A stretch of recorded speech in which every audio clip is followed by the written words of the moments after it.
I'm really hoping that the sound is working in the room. I was just thinking that.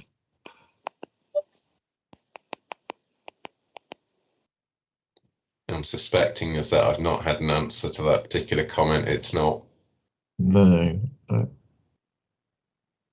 Is everyone else who's joining on Teams getting silence in the room? I got I couldn't hear anyone, and now I can hear, but nothing from the room. Yeah, I can't hear anything from the room. No. Ian, maybe you could ask somebody to wave back at us and see if they can hear us. I think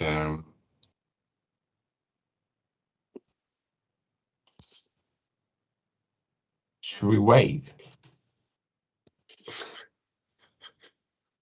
Or collectively wave? I'm guessing this is trying to plug things in. Yeah. We could do that survival thing where you do the SOS on the in Pebbles, don't you, on the screen or something. Somebody get a marker on the camera.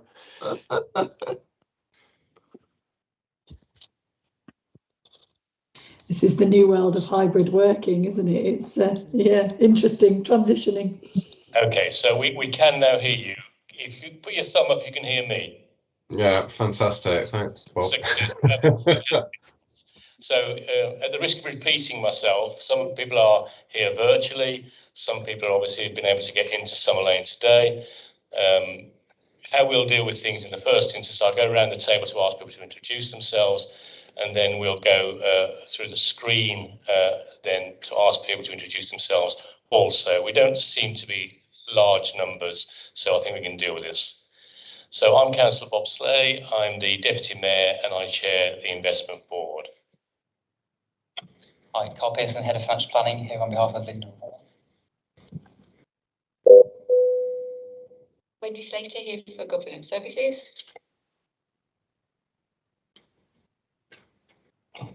Morning everyone, I'm Councillor Karen Grinzel, Deputy Leader at Solihull Council. Good morning everybody, Steve Clark from Dudley Council. I look after the finance and legal brief. Good morning, Tony Jefferson, Leader, Stratford-on-Avon District Council, representing non-constituent authorities. Morning, Gerald Ganaway, Investment Director, West Midlands Development Capital. Morning, Nick Oakley, Head of Property Funds at West Midlands Development Capital. Only Minhas, I'm actually standing in for Nick Abel today, and it's Coventry Watch today. Councillor Steve Simpkins, Deputy Leader, Wolverhampton, Cabinet Member for the Economic Development of the City. Councillor Jim O'Boyle, Cabinet Member for Jobs and Regeneration and Climate Change now apparently at Coventry City Council. Councillor Mike Bird, I'm the Leader of Walsall Council.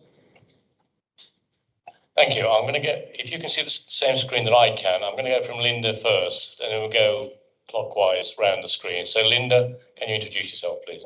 Hi, yeah, Linda Horn, Finance Director for the CA. Thank you. And going,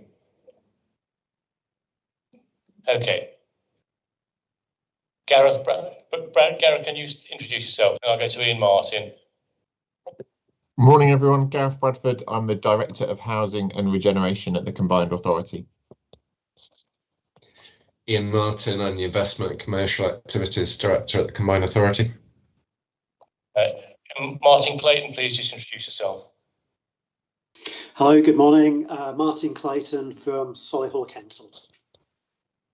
Okay, I'm afraid I'm missing other people. I can't see the names on the screen, not that I don't know some of you. So if anyone's not introduced themselves, perhaps they do so now. Good morning. My name is Richard Hodge from Coventry City Council. I'm standing in and deputising for Andy Williams this morning.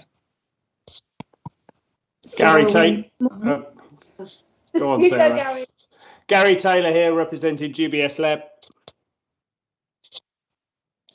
Shall I go next? It's Sarah Windram, Chair of Coventry and Warwickshire Local Enterprise Partnership. Shall I go next? It's Richard Lawrence, Director Regeneration, City of Wolverhampton Council. Hi, I'm CEO WMDC. Morning, everybody, and this is Sarah Middleton, Chief Executive of Black Country Consortium. I think that's it, from what I can see on my screen. Okay, let's commence then with the business of the day. Apologies for absence.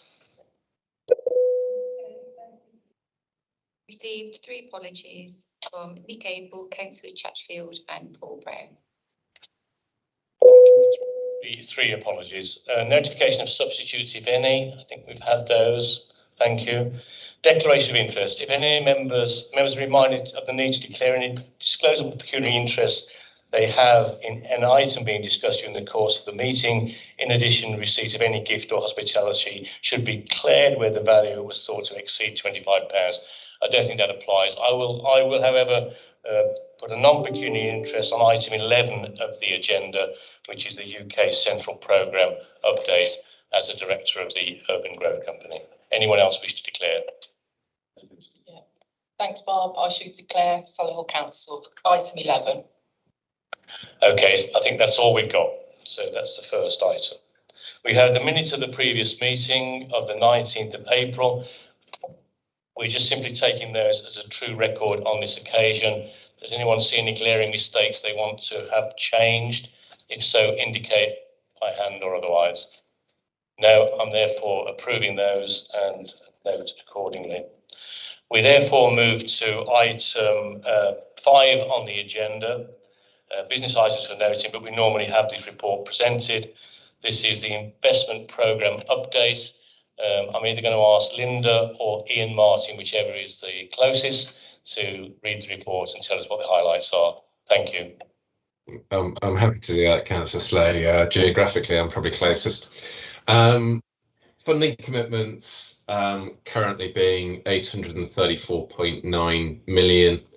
That excludes earmark contributions approved by WMCA board, and we have an affordable limit of £871 million.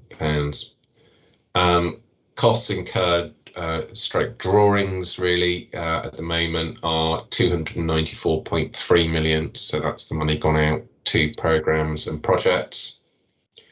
As I mentioned at the March 21 board, CA board, it was agreed to increase the affordable limit to 871 million following a review of the future interest rates, and that is currently where that stands.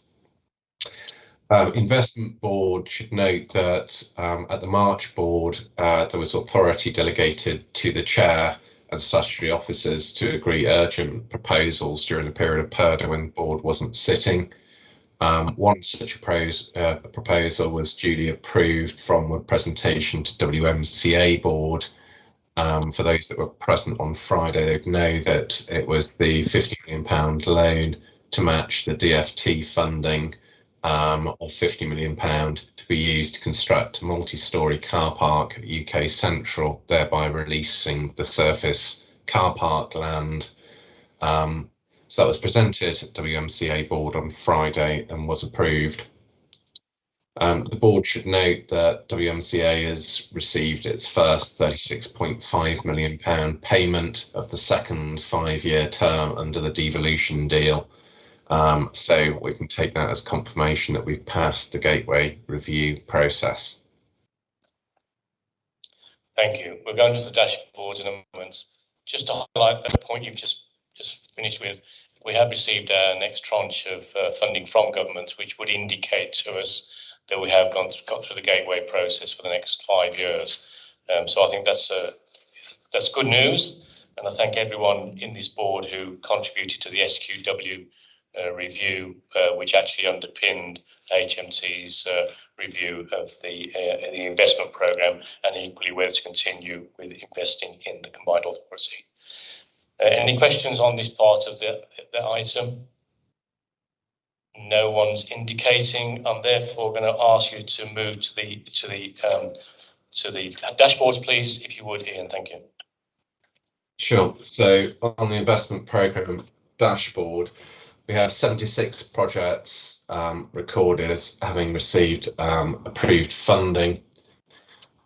Within those, as I mentioned, each time there's various sub-projects. So we're in the process of each time one of those comes up for review, we're trying to split those into sub-projects to give us a clearer idea of how we can monitor each individual one on date, spend, etc.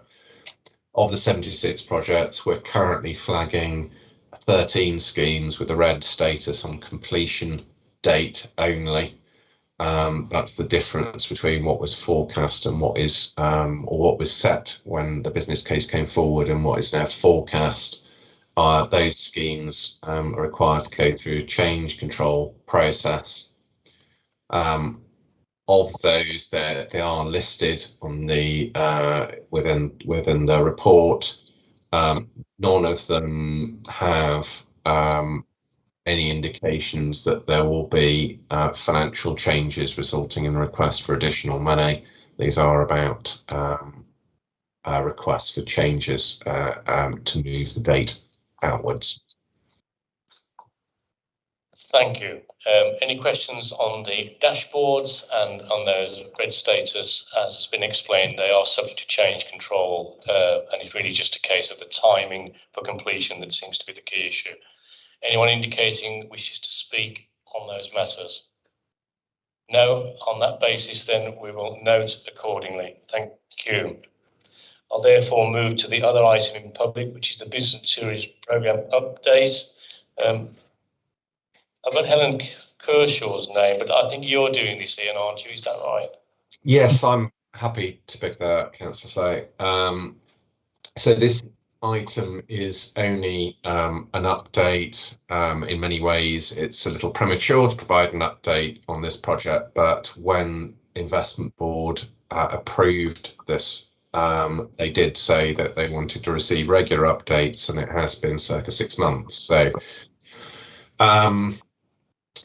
this was formerly known as TTI project, the Tourism Trade Industry Project. It's now Business and Tourism Project, BATP. The funding for this comes from £2.6 million from the investment programme and £13.2 million from DCMS. The WMCA are the accountable body for this programme, and it's delivered largely by West Midlands Growth Company, but also in partnership with Visit Britain and DIT. Board would note that the programme is on target to achieve the outputs in time and on budget, subject to regular health checks from WMCA as part of the assurance process. We haven't got any concerns with those at the moment. The only red flagged item is currently a pass form, which is a technical matter, and it's something that's issued by Cabinet Office to enable international activity. We're not expecting it to be an issue, but it's the only item flagged as red on the health check at the moment. If Board wish, we had taken regular reports to mean quarterly going forwards. We could switch those to 6 monthly. It would depend on the overview that this board would require. I'd ask the chair if he could ask the board what they would require. Thank you. So that's the debate. We ask for regular reports. They're quarterly at the moment. The question is, would 6 months suffice as far as the board is concerned? Any dissent that we actually move to a 6 month reporting process? Doesn't seem to be any great concern about that. Can I just check on the pass form, as it's a technical matter with regards to international trade? How soon do we think it will be through? Because it is fundamental to the Visit Britain elements of the programme. Do you have any idea how these things normally take? I'm afraid not, Chair. So it's something that we keeping an eye on. I guess we're taking some comfort that we have got DIT as part of the partnership delivering. So I'm hoping DIT, if all people, would be able to unlock that one. Yeah. Tony. Sorry, Chair. Belatedly, I need to declare an interest. I'm on the board of the Growth Company. Okay, we'll note that. So the declared interest of being on the board of the Growth Company. That's fine. Okay, so the report is for noting, for information at this point in time. Any questions before we move on? No one's indicating. We'll therefore move on to the next item on the agenda, which is a regular update of the public sections of the dashboards. I'm going to refer to Nick to give us any highlights he wishes to bring forward. Nick. Thank you, Chair. So items 7, 8 and 9 are the CIF, RIF and BLPDF dashboards managed by WMDC. The public sector dashboards are for noting. I will provide a full update under the private session, if I may. Thank you. Any questions? Thank you. Any questions on the public sections of the dashboards at this point in time? The more detail will come through on the private session. No indications, they are just for noting, as Nick quite rightly says, so we'll note those accordingly. I now need to advise the exclusion of the press and public that in accordance with section 100A4 of the Local Government Act 1972, the press and public be excluded from the meeting during the consideration of the following items of business, as they involve the likely disclosure of exempt information related to the business affairs of any particular person, including the authority